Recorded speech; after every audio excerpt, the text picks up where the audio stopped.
안녕하세요, 여러분. 오늘은 가장 핫한 판타지 사극 귀궁 7화를 함께 살펴볼 텐데요. 지난 7화는 시청률이 자체 최고 기록을 경신했다고 합니다. 이유가 있었네요. 정말 손에 땀을 쥐게 하는 전개와 로맨스, 액션, 미스터리까지 한 회 안에 다 담아냈거든요. 일단 이번 회차는 왕과 강철이, 그리고 여리의 삼각관계가 더욱 복잡해지면서 궁중 내 음모와 함께 스릴 넘치는 전개가 있었습니다. 자, 그럼 본격적으로 7화 리뷰를 시작해 볼게요. 7화에서는 강철이와 여리, 그리고 왕 이정이 함께 위험에 처한 중전을 구하기 위해 힘을 모으는 과정이 그려졌습니다. 특히 이번 회차는 막돌이라는 귀신을 통해 중전의 복중 태아를 노리는 세력을 찾는 과정과 함께 여리와 강철이의 로맨스가 본격적으로 시작되는 회차였어요. 또한 왕과 대비의 갈등이 더욱 깊어지고 궁중 내 검은 세력의 실체가 조금씩 드러나며 긴장감을 고조시켰죠. 그리고 극말미에는 강철이와 이정이 함정에 빠져 위험에 처하게 되면서 다음 회차를 기대하게 만드는 충격적인 전개가 있었습니다. 본격적인 리뷰에 앞서 등장인물들의 관계를 간단히 짚고 넘어가면 이해하기 더 쉬울 것 같아요. 윤갑은 서울 출신의 검사관으로 현재는 이무기 강철이에게 빙의된 상태입니다. 타고난 약골이지만 왕의 총애를 받는 인물이었죠.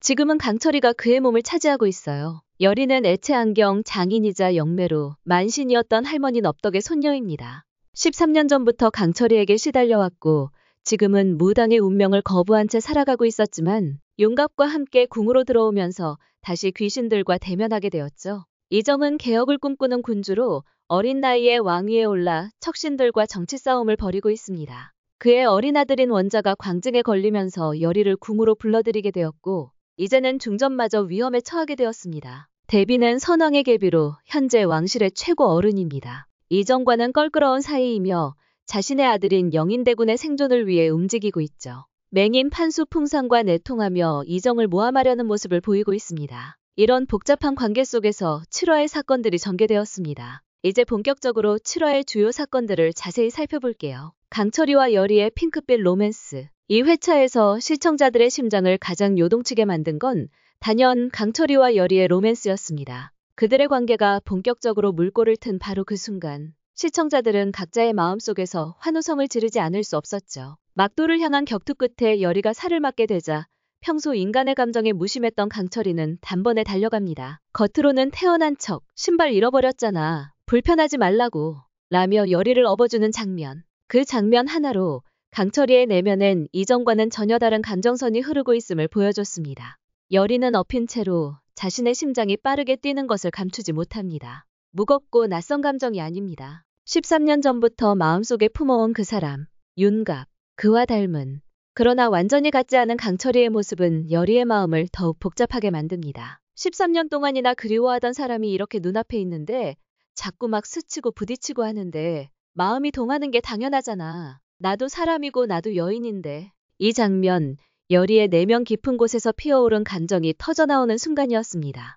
더는 숨기고 싶지 않은 여리의 솔직함은 많은 여성 시청자들에게 감정이입을 일으켰고 동시에 여리 입덕부정기라는 말까지 나왔을 정도였죠. 하지만 더 흥미로운 건 강철이의 반응이었습니다. 윤갑의 몸을 차지했지만 윤갑이 아닌 존재로서 느끼는 사랑, 그리고 혼란. 난 그놈 윤갑나리도 아닌데 왜 이렇게 마음이 자꾸 동하고 그러는 건데? 이 말은 단순한 유혹이나 농담이 아니었습니다. 강철이 스스로도 낯설게 느끼는 인간의 감정, 특히 설렘이라는 감정을 처음으로 받아들이고 있다는 신호탄이었죠. 그동안 증오와 복수만이 존재의 전부였던 강철이가 이제는 보호하고 싶은 존재를 마주한 겁니다. 그의 당황한 여리는 급히 식보인의 접근 금지령을 선포합니다. 하지만 이미 두 사람 사이의 거리는 물리적 거리 이상의 감정의 깊이로 연결되어 있었죠. 여리의 눈빛에는 경계심보다 떨림이, 강철이의 표정에는 장난기보다 진심이 묻어나기 시작합니다. 그들이 함께 걷는 장면, 대사 없이도 느껴지는 분위기, 강철이의 어깨에 가볍게 기대는 여리의 그림자, 그리고 서로 모르게 동시에 바라보다 눈이 마주치면 어색하게 시선을 돌리는 두 사람. 시청자 반응은 폭발적이었습니다. 이무기 남주가 이렇게 설렐 일? 강철이보다 여리가 더 직진하는 게 보기 좋다. 등짝이 아니라 심장을 내놓은 이무기가 아니라 연애소설 주인공 아니야? 등등. 사실 이 로맨스가 특별한 건 단순히 설레는 감정 때문만은 아니에요. 이 둘의 로맨스는 각자의 고통을 넘어 새로운 희망으로 나아가는 여정이기 때문입니다. 여리는 과거 강철이에게 인생을 망가뜨린 피해자였고 강철이는 그런 여리의 삶을 파괴한 존재였죠. 그럼에도 불구하고 둘이 서로에게 끌리는 건 억지로 피할 수 없는 운명이기도 하고 동시에 서로의 상처를 치유해줄 유일한 존재라는 암시이기도 합니다. 7화에서 이 로맨스는 한층 더 강렬한 불씨를 품었습니다. 그 감정이 앞으로 어떤 방식으로 폭발할지, 그리고 여리와 강철이가 어떤 결말을 맞이하게 될지, 시청자들은 이제 그들의 로맨스를 단순한 판타지 멜로가 아닌 운명적 서사로 받아들이고 있습니다.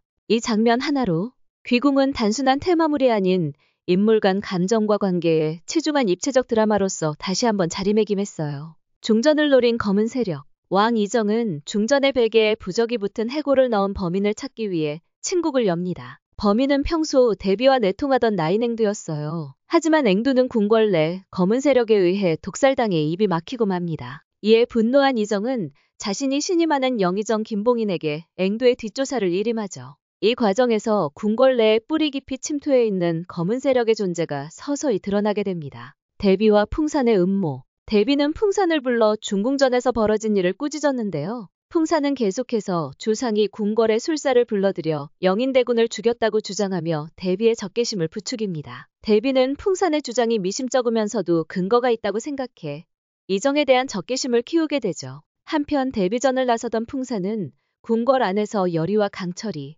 그리고 비비의 기운을 느끼며 무당 하나의 이무기가 둘이라고 말하는데 이는 앞으로의 전개에 중요한 단서가 될 것으로 보입니다. 여리의 활약과 위기. 여리는 막돌의 정체를 알아내기 위해 궁궐 안에 신발을 훔치는 귀신인 야광귀를 이용하는 지혜를 발휘합니다. 야광귀로부터 영인대군 처소에 부적을 붙인 이가 눈이 무섭고 손끝이 까만 내관이라는 중요한 단서를 얻게 되죠. 하지만 위기도 찾아옵니다.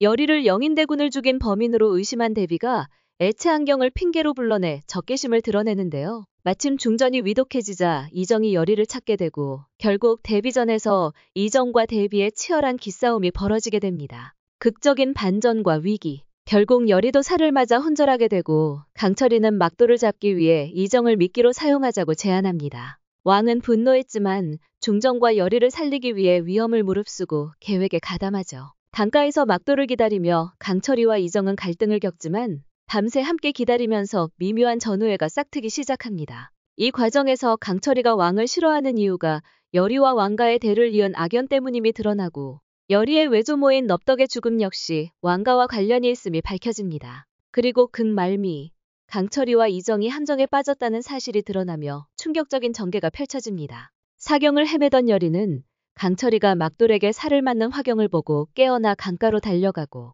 이정은 자신의 피를 강물에 흘려보내 막돌을 유인합니다. 결국 모습을 드러낸 막돌이 이정의 발목을 잡고 강물 속으로 끌고 들어가면서 회차가 마무리되죠. 강철이의 변화. 강철이는 용갑의 몸에 빙이 된 이무기로 인간을 증오하던 존재였습니다. 그러나 이번 화에서는 여리를 향한 감정이 점점 깊어지는 모습을 보여줍니다. 특히 여리가 위험에 처했을 때 보여주는 강철이의 다급한 모습은 그가 점점 인간의 감정을 이해하고 있음을 보여주죠. 난 그놈의 용감나리도 아닌데 왜 쓸데없이 마음이 자꾸 동하고 그러는 건데 라는 대사는 자신의 감정 변화에 혼란스러워하는 강철이의 모습을 잘 보여줍니다. 여리의 내적 갈등. 여리는 무당의 운명을 거부하고 평범하게 살고 싶어 했지만 갈수록 자신의 능력이 필요한 상황에 처하게 됩니다. 특히 13년간 그리워했던 용갑의 모습을 한 강철이와의 관계에서 혼란스러워하는 모습이 인상적이에요. 나도 사람이고 나도 여인인데 라는 대사는 자신의 감정을 솔직하게 인정하는 순간으로 여리 캐릭터의 성장을 보여줍니다. 이정의 고뇌. 이정은 개혁군주로서 나라를 위해 사사로운 감정은 억누르지만 이번 화에서는 자신의 아들과 중전을 지키기 위해 필사적인 모습을 보여줍니다. 강철이와의 갈등 속에서도 결국 함께 협력하는 모습은 그의 실용적인 면모를 잘 보여주었습니다. 특히 자신의 피를 강물에 흘려 막돌을 유인하는 장면은 가족을 위해 자신을 희생할 수 있는 왕의 모습을 잘 그려냈습니다. 7화는 표면적으로는 중전을 구하기 위한 모험담이지만 그 이면에는 여러 복선과 의미가 담겨 있습니다. 먼저 풍산이 무당 하나에 이무기가 둘이라고 말한 것은 앞으로 또 다른 이무기가 등장할 가능성을 암시합니다. 또한 강철이와 이정의 대화를 통해 여리의 외조모인 넙덕의 죽음이 왕가와 관련이 있다는 것이 드러났는데 이는 앞으로의 갈등 구조에 중요한 단서가 될 것으로 보입니다. 또한 이번 화에서는 궁궐 내의 검은 세력이 조금씩 드러나기 시작했습니다. 앵두의 독살과 증거인멸은 이들의 세력이 매우 강력하다는 것을 보여주죠. 이 검은 세력의 배후에 누가 있는지 그리고 그들의 목적이 무엇인지에 대한 궁금증을 남겼습니다. 다음 화에서는 강물에 끌려간 이정의 운명과 함께 강철이와 여리가 어떻게 이 위기를 극복할지가 중요한 관전 포인트가 될 것 같습니다. 특히 여리가 달려간 강가에서 어떤 일이 벌어질지 궁금하네요. 또한 야광기로부터 얻은 눈이 무섭고 손끝이 까만 내관이라는 단서를 통해 궁궐 내 검은 세력의 실체가 더 명확히 드러날 가능성도 있습니다. 그리고 강철이와 여리의 로맨스가 어떻게 발전할지, 이정과 강철이 사이의 싹튼 미묘한 전우애가 어떻게 변화할지도 지켜볼 포인트입니다. 지금까지 드라마 귀공 7화를 리뷰해봤는데요. 판타지, 로맨스, 액션, 미스터리까지 모든 요소가 완벽하게 어우러져 시청자들을 사로잡고 있는 이 드라마. 다음 화가 정말 기대되네요. 여러분은 어떤 장면이 가장 인상적이었나요? 댓글로 함께 이야기 나눠요. 다음 화 리뷰도 기대해주세요. 지금까지 유유 리뷰였습니다. 감사합니다.